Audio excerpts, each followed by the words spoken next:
What if that critical voice in your head isn't actually you?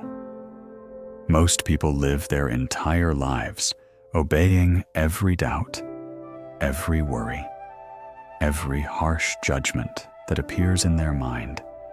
They hear a thought like, "You're not good enough," and immediately believe it. They hear, "Something will go wrong," and their whole body tightens in fear. But you've started to question this. You're beginning to sense the gap between who you are and the voice inside your head. And that questioning, that moment of awareness, is exactly what sets you apart. Because here's the truth most people never discover. That voice saying you're not enough, that voice predicting disaster, that voice keeping you small, is not your truth. It's not your wisdom. It's not who you are. It's just mental programming, old conditioning, running on autopilot, a loop, a habit, a soundtrack you never consciously chose. And what I'm about to share will show you how to stop letting that voice make your decisions and start living from the clear, confident person you actually are beneath all that mental noise. Because underneath the fear, underneath the doubt, underneath the self-criticism, there is a deeper you, a wiser you, a calmer you, a you that has always known what to do next. And once you learn to shift from the voice in your head to the awareness that hears it, your entire life begins to change. Here's something most people never realize. The voice in your head has its own agenda, and it's not aligned with your well-being or your happiness.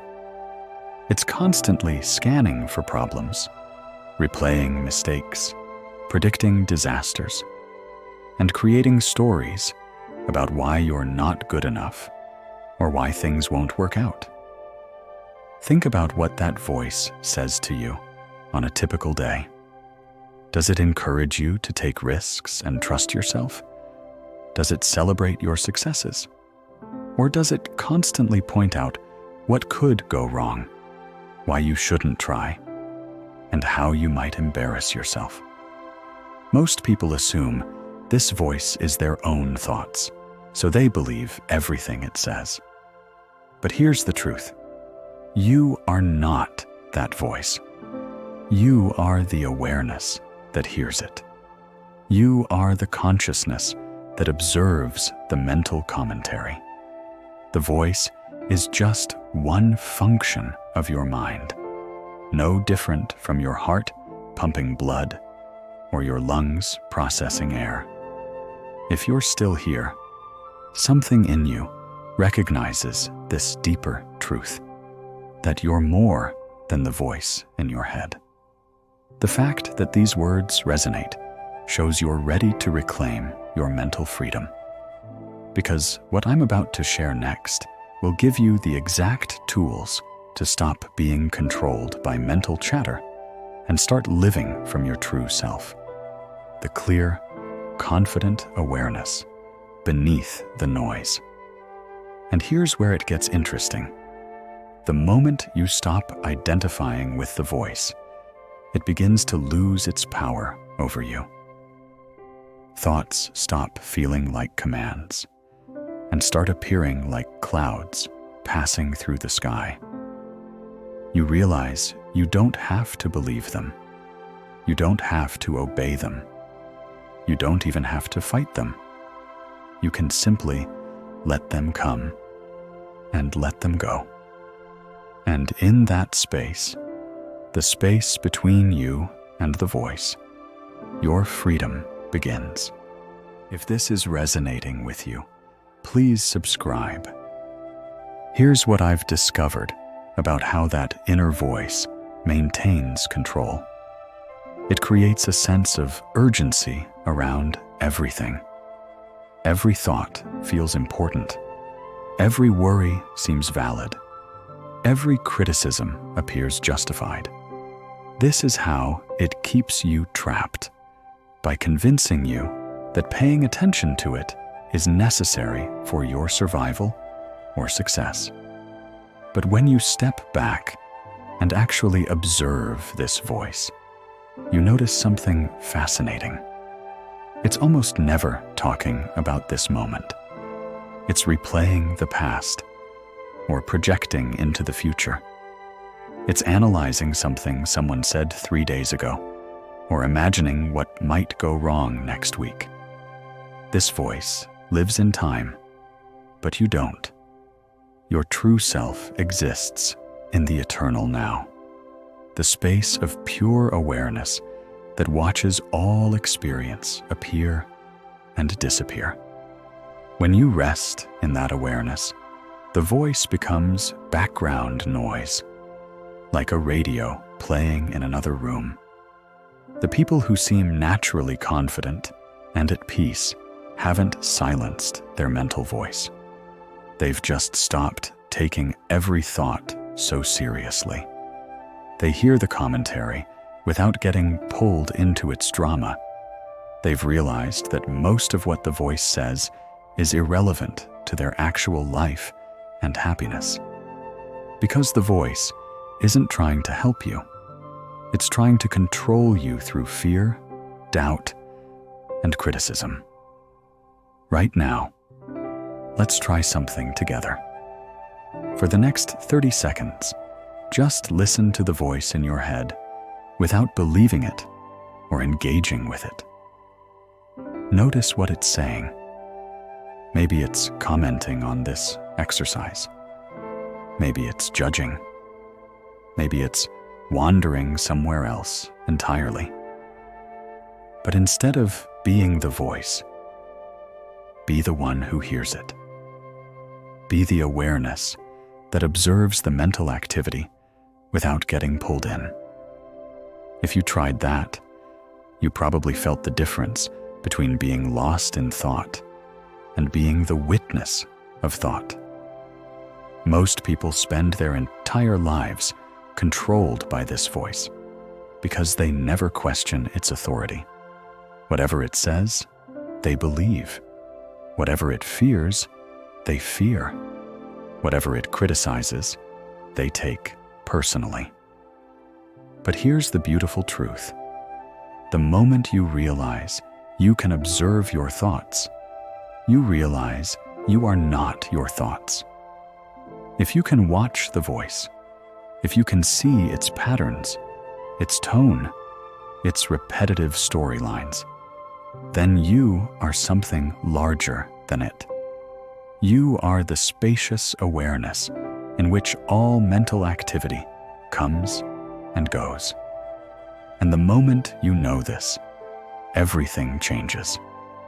You don't have to fix your thoughts or make them positive or force them to stop. You simply stop giving them your identity. The voice may continue chattering.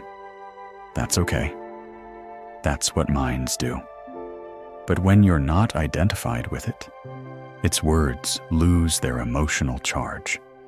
They become like clouds drifting across the sky, temporary appearances that don't affect the vastness of who you really are. And in that awareness, you discover a peace no thought can touch. So how do you actually stop the voice from controlling you? It starts with a simple practice you can use throughout your day. I call it the observer shift.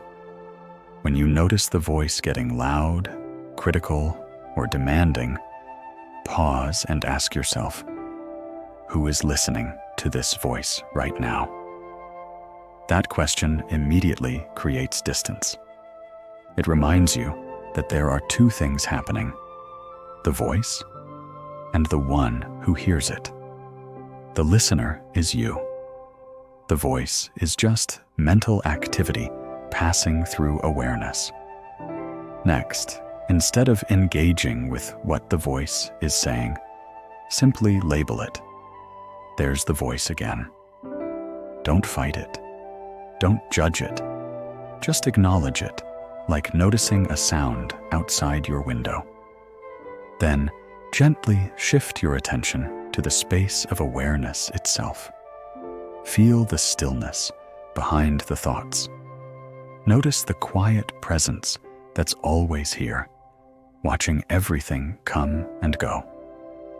Practice this throughout your day. When the voice starts its familiar patterns, worrying, criticizing, planning obsessively, remember that you have a choice. You can follow it down its mental rabbit holes, or you can rest as the awareness that observes it without being disturbed. The goal isn't to silence the voice. The goal is to break the unconscious identification with it. To remember, you are the sky, not the clouds. Over the next few days, you'll start catching the voice earlier and earlier. You'll see its patterns, its themes, its attempts to pull you into mental drama.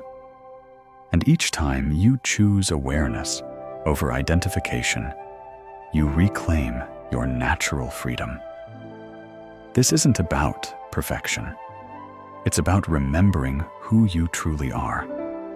Every moment you step back from the voice and rest in pure awareness, you come home to your authentic self. The peace you seek isn't something you create. It's what you are when you stop being controlled by thought. If this recognition resonates with you, you're exactly who this channel is for. People ready to stop being prisoners of their minds and live from the freedom of pure awareness. If this touched something deep within you, subscribe to join others on this journey of awakening. And share in the comments what you noticed when you practiced being the observer instead of the voice.